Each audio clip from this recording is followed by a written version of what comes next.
Maya Khan walked into her tiny apartment, her heels clicking against the worn-out wooden floor. The silence in the room was heavy, filled only with the soft hum of the refrigerator. She took off her blazer, tossed it on the couch, and sat down, her eyes scanning the documents in her bag. Another rejection. Another day of humiliation. Her boss, Riaz Karim, had humiliated her once again, this time in front of the entire boardroom. He had scoffed at her ideas, dismissed her insights, and, with a mocking grin, reminded everyone that she was just a glorified secretary. But Maya wasn't broken. Not yet. She had fire in her, a quiet, burning determination that even Riaz's smirks couldn't extinguish. Riaz owned a multi-million-dollar tech company called K-Tech Innovations. It was sleek, powerful, and aggressively expanding. Maya had joined it 3 years ago as an intern, bright-eyed and hopeful, believing in merit. But she soon discovered that success there was determined not by hard work, but by politics, arrogance, and ruthless ambition, the kind Riaz had in abundance. He didn't see her as an equal. In his world, women were ornaments, not architects. But Maya remembered something her mother used to say. Let them underestimate you. That's your biggest weapon. So she did just that. Let him underestimate her. But she also started preparing. Maya began taking night courses on finance and corporate law, using her meager salary to invest in knowledge. While others partied, she studied. She learned how Riaz's company was structured. She memorized the key shareholders, studied the market trends, and quietly began building her own network of allies. Disgruntled investors, former employees, rival tech specialists who had been rejected or fired by K-Tech. One of them was Farhan, a brilliant software engineer who had once created a prototype for a groundbreaking AI framework. Riaz had stolen the design, passed it off as his own, and fired Farhan the day before the product launched. Farhan never forgot. When Maya approached him with a plan, he didn't hesitate. The plan? Simple. Build something better than K-Tech. Secretly, quietly, let Riaz keep his empire. Let him laugh. While they built their own, they started a startup in the shadows. Nova Mind. Just the two of them, and eventually a handful of brilliant minds who believed in the vision. Innovation with ethics. Maya worked 18-hour days, switching between her daytime job and the secret project at night. She invested everything she had. She barely slept, barely ate, but she was alive. And then, after 2 years, Nova Mind launched, and the world noticed. The buzz was immediate. Nova Mind's product, a real-time emotional AI engine that could revolutionize healthcare, education, and customer service, broke records. Investors poured in. Tech journalists called it the next frontier. Within 6 months, they secured $100 million in funding. K-Tech was caught off guard. Their products started lagging behind.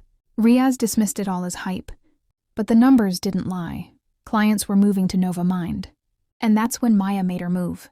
She had kept her stake in K-Tech. Small, almost laughable. But with her success, old investors began contacting her. And she made them an offer. Sell me your shares. Slowly, quietly, she began acquiring parts of K-Tech. Not enough to alarm Riaz. Just enough to have a voice in the shadows. Then came the board meeting. Riaz, confident and cocky, walked into the room. He was expecting another routine session. But this time something was off. The board members were silent, respectful, to Maya. And then she stood up. Mr. Karim, she said, her voice calm, we're here to vote on new leadership, effective immediately. He laughed. Leadership? What are you talking about? She smiled. Your shareholders don't trust you anymore. They trust me. And then one by one the votes came in. Majority support. Maya had engineered a hostile takeover, from the inside. Riaz's face went pale. You can't do this, he growled. She walked over to him, eyes unwavering. You disrespected me. You stole from people. You humiliated me. And now, I own your company. The media went wild. The secretary who became CEO. How Maya Khan toppled a titan. Overnight, Maya became a symbol of resilience, of quiet rebellion, of brilliance wrapped in grace. Riaz, he disappeared from the public eye. Rumors said he fled the country. Others said he tried to start another company and failed. Maya didn't care. She was too busy leading a tech empire. Her office was no longer a cubicle. It was a top-floor glass tower overlooking the city. She still worked 18-hour days, still studied the market, still listened more than she spoke. But she never forgot. She never forgot the smirks, the dismissals, the condescension, but more importantly, she never forgot her power. Not the kind given, but the kind earned. Through grit, through fire, through patience. Every time she walked past the company logo, K-Tech, now rebranded to Contech Global, she smiled. And somewhere in her heart she whispered, "You should have never underestimated me." Maya Khan didn't celebrate the takeover with champagne. She didn't throw a party or gloat to the media. She sat at her desk, long after everyone had left the building, with the lights of the city blinking outside her window, and stared at the glowing company logo now bearing her name. She had done it. Something most people would only dare to dream. But this was only the beginning. The company she now owned was bloated, inefficient, and deeply fractured from years of Riaz's ego-driven leadership. Toxic managers still sat in powerful positions. Talented staff had long since quit or were buried under bureaucracy. The public cheered her takeover, but Wall Street wasn't convinced she could run a tech empire. So Maya rolled up her sleeves. She began every morning at 5 a.m. With coffee, a notepad, and a list of names. She met every single department head. She asked the interns what was broken. She invited whistleblowers to confidential meetings. Within weeks, the corporate culture began to shift. Toxic managers were fired. Promotions were merit-based. Creativity returned. But not everyone was happy. Behind closed doors, a few former Riaz loyalists plotted to sabotage her leadership. One of them, Tanvir, had once been the VP of Global Strategy. He'd enjoyed cushy deals, bribes, and a personal car fleet. Maya cut all of it. "You're destroying everything Riaz built," Tanvir sneered during a board review. "No," Maya replied coldly. "I'm rebuilding everything he broke." Tanvir and his allies tried to leak false rumors to the press. That Maya was inexperienced. That she had only gotten the job due to sympathy and PR. But Maya countered them with results. Quarterly profits went up by 37%. Novamind merged with Contech's AI division, creating the world's first emotionally adaptive operating system for hospitals and mental health clinics. Her name began appearing next to giants like Musk, Bezos, and Nadella. But the ghosts of the past weren't finished with her. 6 months later, Riaz Karim returned, clean-shaven, dressed in a three-piece suit, with the same smug smile he had worn the day he mocked Maya for dreaming too big. He didn't come to beg. He came with a proposition, a buyout offer. "Sell me the company back," he said across a sleek restaurant table. "You've proved your point. You got your revenge. But this world isn't for you." Maya leaned back. "You think this was revenge?" Riaz's smile faltered. "This," she continued, "wasn't about you. It was about proving that integrity can still win. That brilliance doesn't come from being loud or cruel. It comes from being right." He chuckled, trying to recover. "You can't hold this place together. You'll burn out. It's too much." "I'm not afraid of pressure," she said. "You're the one who folded when things got hard." She stood up. "And if you ever step near my company again, I'll bury you in the dust you left behind." She walked out. Riaz never tried again. Maya's reputation began to spread beyond the tech world. Business schools studied her turnaround. Young women saw her as a role model. Investors trusted her instincts. She created scholarships for women in STEM, launched AI tools in developing countries, and built ethical AI partnerships across Africa and South Asia. She didn't forget Farhan either. He became CTO. Together, they led Contech into new realms. Mental health monitoring tools, bias-free recruitment systems, AI-powered farming for remote villages. And then, Maya made her boldest move yet. She bought out Xantrix Systems, the very competitor that once tried to destroy Novamind in its infancy. Their CEO, a man who had once told Maya she was too emotional to lead AI projects, was forced to sign over the company in front of her. He couldn't even look her in the eye. "You remember what you told me?" Maya said as he handed over the contract. "I don't recall," he muttered. "I do. You said, 'You're too soft for this industry.' Funny thing is, that softness is now worth $10 billion. Years passed. Contech Global became one of the most respected names in ethical tech. Maya's name sat comfortably on Forbes, Time, and the UN's list of tech advisors. She had no scandals, no shortcuts. Only a legacy built on vision, grit, and quiet power. One night, she visited her old neighborhood, the apartment she once lived in when she was just the secretary.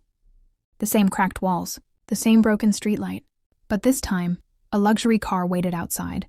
and her security staff tried to stop her from walking alone. "I'm fine," she told them. She walked up to the apartment, looked at the door where it all began, and smiled. That small apartment had once held her frustration, her humiliation, and her burning hunger to prove herself. Now she owned skyscrapers, but in her heart, she was still the woman who remembered. The girl who was mocked, the intern who was underestimated, the secretary who was disrespected, and the boss they never saw coming. Maya Khan was no longer just a CEO. She had become a symbol of disruption, of integrity, of everything the old corporate world tried to suppress. Her portrait hung on the cover of The Economist, labeled the Queen of Ethical AI. But power brought new enemies. And this time they weren't just former colleagues or bitter ex-bosses. They were global, a syndicate of powerful legacy corporations, oil, pharmaceuticals, data giants, had watched Maya's influence grow with unease. Her refusal to sell user data, her insistence on transparency, and her open-source AI revolution were cutting into their profits. They called her dangerous. They called her a threat to global markets. They called her idealistic. Maya called them afraid, because she had no skeletons in the closet, no secret handshakes with corrupt politicians, no offshore empires. She had something much more threatening to them, the support of millions of people who trusted her. So they tried to crush her. It began subtly, sudden government inspections, fake scandals, a deepfake video circulating online, showing Maya allegedly involved in AI manipulation. Mainstream media ran with it, and her stock plunged. Shareholders panicked. Enemies whispered that it was finally over for the girl with a dream. But Maya didn't blink. She summoned her legal team, her cybersecurity force, and her PR advisors. She didn't hide. She gave one powerful interview. "If truth is a threat to power," she said, looking directly into the camera, "then I accept that I'll always be a target." It wasn't just a statement. It was a line in the sand, and the world rallied. Tech workers around the globe used hashtags in solidarity stand with Maya. Whistleblowers from rival firms stepped forward, revealing coordinated attacks. Governments began investigating the very corporations trying to destroy her. In just 3 weeks, the tables turned. The syndicate that tried to ruin her began to crack. Maya had not just survived. She had risen stronger. But she knew this was more than just about business now. It was about the future, so she did the unthinkable. She stepped down as CEO of Contech. She announced the creation of a global nonprofit alliance, the Atlas Initiative, a think tank, innovation hub, and policy advisory board that would shape AI laws, data ethics, and tech education across borders. And she gave away 70% of her shares to a trust that would reinvest in women-led startups and underprivileged youth programs worldwide. People gasped. "She's walking away from billions," critics said. But Maya smiled. "I'm not walking away," she replied. "I'm expanding my reach." Her former CTO, Farhan, took over Contech. A new generation of leaders, all trained by her, stepped in. And Maya moved to Geneva, not for luxury, for leadership. She began working with the United Nations, advising on global digital ethics, internet rights, and safe AI deployment. Presidents called her. Young girls wrote letters to her. Nobel panels mentioned her name in whispers. She was reshaping the world, not from a throne, but from a table where everyone had a seat. One rainy evening, she was invited to speak at an exclusive tech summit, and among the shadows of the room, Maya noticed him. Riaz Karim, a decade older, wrinkled, weary, and watching from the back. He didn't speak, just watched as the audience stood in applause for her keynote, and she didn't need to say a word, because the silence between them carried everything. His regret, her triumph, and a future she had built brick by brick, not through revenge, but through purpose. Years later, when asked what her greatest victory was, Maya didn't mention the company, the billions, or even the global praise. She simply said, "My greatest victory was staying kind in a world that tried to break me." He disrespected her. Now her name is carved into the future, and she's just